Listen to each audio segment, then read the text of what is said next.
मेरा नाम है शादाब और आप देख रहे हैं दावखला टाइम्स। हमारे साथ है वकील फहद खान, जिन्होंने 11 लोगों की तरफ से दिल्ली हाई कोर्ट में याचिका लगाई थी और उन्हें अंतरिम राहत दिलवाई है बटला हाउस डिमोलिशन के मामले में। ये सब कैसे मुमकिन हो पाया है, आज हम बात करेंगे फहद खान से।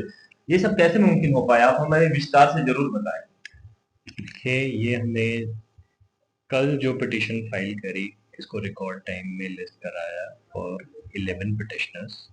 ये कराई after the observation came by division bench of Delhi high court, जिसमें अमानतुल्लाह साहब की जो पीआईएल हमने फाइल करी थी वो विड्रॉ करी with liberty that aggrieved parties will file their individual cases. हर कोई अपना इंडिविजुअल केस लेके दिल्ली हाई कोर्ट आएगा 3 वर्किंग दिनों में, 3 वर्किंग डेज। तो रिकॉर्ड टाइम में हमने कल अपनी पहली पिटिशन फाइल करी, जिसमें हमने 11 लोगों को पार्टी बनाया था और कल 3 बजे लिस्ट हुई, 8 बजे तक मैटर की सुनवाई हुई, फिर जाके ये मैटर पूरी तरह से सुना गया और इसमें राहत मिली फाइनली। अच्छा, ये जो कल जो इंटरिम रिलीफ 11 लोगों को मिली है, ये किस खसरा से आते हैं? खसरा नंबर इनका क्या? क्योंकि इससे पहले भी कुछ लोगों को इंटरिम रिलीफ मिली थी और कल जो मिली थी वो खसरा नंबर किस-किस खसरा नंबर से आते हैं, ये बताइए। देखिए, इन 11 में से 9 लोग तो ऐसे हैं जो इशरत जहां की सेम फुटिंग पे है, विच मीन्स 279 खसरा उनका नहीं है। और 2 पिटिशनर ऐसे हैं जिनका पार्शियल या fully, which is a dispute, कि उनका 279 खसरा लगता है। तो ये कहा जा सकता है कि 2 लोगों को जो 279 खसरा नंबर में आते हैं उनको भी कोर्ट ने रिलीफ दिया है। और जो 9 लोग हैं, उनको भी दिया, दिया गया है। सबको दिया। ये 9 लोग हैं 279 पे नहीं आते हैं। ये 279 में नहीं आते हैं, बल्कि टीडी ने इनको ये सोच के नोटिस दिया है कि ये 279 में आते हैं। गलत नोटिस इनको टीडी ने दिया है। अच्छा, आप खसरा नंबर 279 से जुड़े हुए हैं, क्योंकि सबसे पहले आपने पिटीशन डाला था इशरत जहां का, तो उन्हें स्टे दिलवाया था। इस बीच क्या-क्या हुआ था वो ज़रूर बताएँ। देखिए, अगर मैं आपको शॉर्ट में बताऊं सारा, तो सुप्रीम कोर्ट का ऑर्डर था 7 मई 2025 का ऑर्डर था, जिसमें डिमोलिशन का ऑर्डर था कि खसरा नंबर 279 की प्रॉपर्टी जो पीएम उदय में नहीं आती है उसको डिमोलिशन करना है। उसका डिमोलिशन का ऑर्डर है स्पेसिफिक टू ओनली खसरा नंबर 279। इस बीच में फिर फाइनली 7 मई का ऑर्डर फॉलो करते हुए डीडीए ने हमें 26 मई को सारी बिल्डिंगों में without any specific details, notice number और स्पेसिफिक नाम्स किसी का नहीं था उनमें, घरों के बाहर नोटिस चिपका दिए जस्ट छुट्टियां होने से पहले, कोर्ट बंद होने से पहले 26 मई को।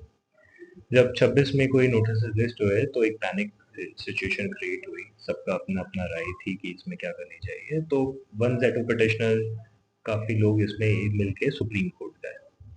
सुप्रीम कोर्ट में मैटर की लिस्ट हुआ वेकेशन बेंच पे, पर सुनवाई नहीं हुई। सुप्रीम कोर्ट ने ये कहा कि ऑब्जर्वेशन थी, ओरल ऑब्जर्वेशन, की आपकी लिबर्टी तो हाई कोर्ट में है, आपको नीचे जाना चाहिए, आप सुप्रीम कोर्ट में आए। फिर भी स्टिल सुप्रीम कोर्ट ने उनका मैटर लिस्ट कर दिया।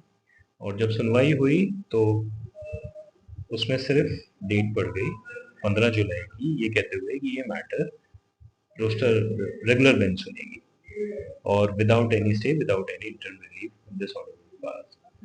तो मीन वाइल उसके बाद फिर इशरत जहां की पिटीशन उससे पहले फाइल हो गई थी, विच वॉज ऑन 29 मई।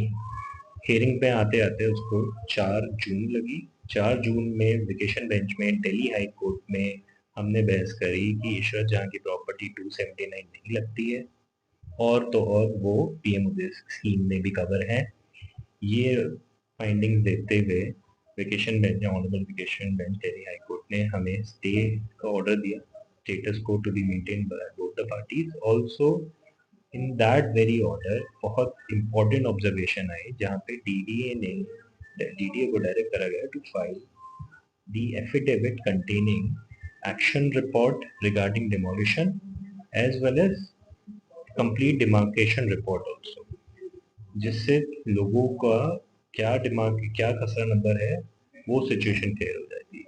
तो डीडीए को डायरेक्शन दी कि दोनों रिपोर्ट वो फाइल करेंगे इशरा जहां केस में, पूरे खसरा के लिए 279 के लिए। तो जब ये फाइंडिंग आई, तब जो सिमिलरली सिचुएटेड लोग थे इशरत जहां की तरह, 3 लोगों की ने और डाली। उसके बाद इशरत जहां के बाद हमने एक और केस डाला in a writ petition saying कि these people also is on the same footing as Ishrat जहां। इनका केस इशरत जहां की तरह ही है, सेम इनको गलत नोटिस मिला और ये पीएमओ में भी खबर है, इनको भी स्टे मिला जाए। कोर्ट ने सुनते हुए भी वेकेशन बेंच में हमें फिर स्टे दिया। अच्छा, बटला हाउस जो डिमोलिशन है, हमारे व्यूअर्स को जरूर बताएं ये क्या है पूरा मामला, और तफसील से जरूर बताएं। देखिए, ये सबने इस पे बहुत ज़्यादा सबकी वीडियोस हैं, बहुत हाईली सेंसिटिव मैटर है। आज इसकी आपको कवरेज मिल जाएगी। मैं अगर शॉर्ट में बताऊं तो पूरा मुद्दा ये है कि खसरा नंबर का एक काफ़ी इशू है, क्योंकि सुप्रीम कोर्ट बोलता है खसरा नंबर 279 की प्रॉपर्टीज को डिमोलिश करना है, और जो पीएमओ स्कीम से बाहर है, only to 279.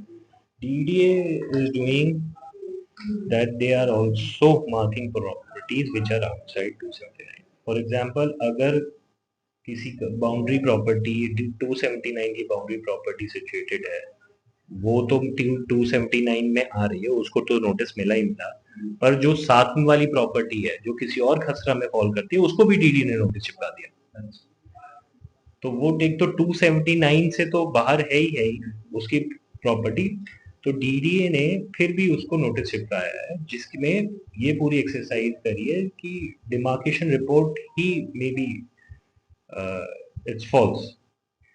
तो ये देखना पड़ेगा कि डिमार्केशन रिपोर्ट में जब डीडीए फाइल करेगी दिल्ली हाई कोर्ट में, तब उसमें क्या निकल कर आता है, तभी लोगों को इसमें क्लैरिटी मिलेगी क्या उनके घर 279 में आ रहे हैं as per DDA demarcation report, या 279 से बाहर है।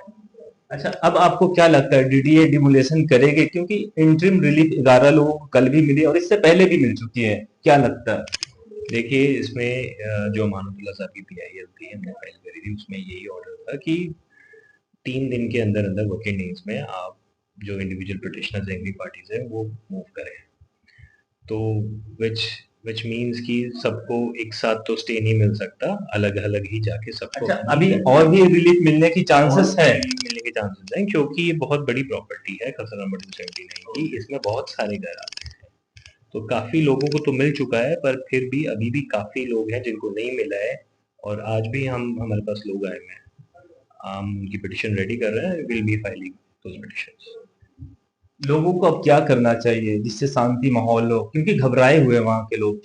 देखिए, एक पैनिक सिचुएशन तो बनी गई है, पर अब थोड़े स्टे मिल गए हैं प्रॉपर्टीज में लोगों को, तो थोड़ा इत्मीनान भी है कि उनकी प्रॉपर्टी अब डिमोलिश नहीं होगी कम से कम 10 जुलाई तक। पर जिनको नहीं मिला है स्टे, वो जल्द से जल्द कोशिश कर रहे हैं कि उनको स्टे मिल जाए, तो हम उनकी पिटिशन फाइल कर रहे हैं। तो एक बार अगर स्टे मिल जाएगा सारी प्रॉपर्टीज को, चाहे थोड़े वक्त के लिए सही, 10 जुलाई के लिए सही, उसके बाद हम डीडीए की रिपोर्ट को काउंटर कर सकते हैं। हम उनको बता सकते हैं कि आप तोड़े, हमें कोई दिक्कत नहीं है, सुप्रीम कोर्ट का ऑर्डर फॉलो करें। सुप्रीम कोर्ट का ऑर्डर है 279 को लेकर, पर आप उसकी प्रॉपर्टी नहीं तोड़ सकते जो 279 से बाहर है, वो तो क्लियर वायलेशन है सुप्रीम कोर्ट के ऑर्डर का। तो बस अब सबको एक सिक्योर होके सबको अपना पहले स्टे लेना है, उसके बाद डीडीए को हम अपनी रिप्रेजेंटेशन भेजेंगे कि हम 279 से बाहर हैं कि नहीं है। मतलब यही कहना है कि इंटरिम रिलीफ जिस तरह से मिलते आ रहा अभी भी लोगों को मिलेगा। बिल्कुल, तो आपका बहुत बहुत शुक्रिया ओखला टाइम्स से बात करने के लिए। Thank you very much.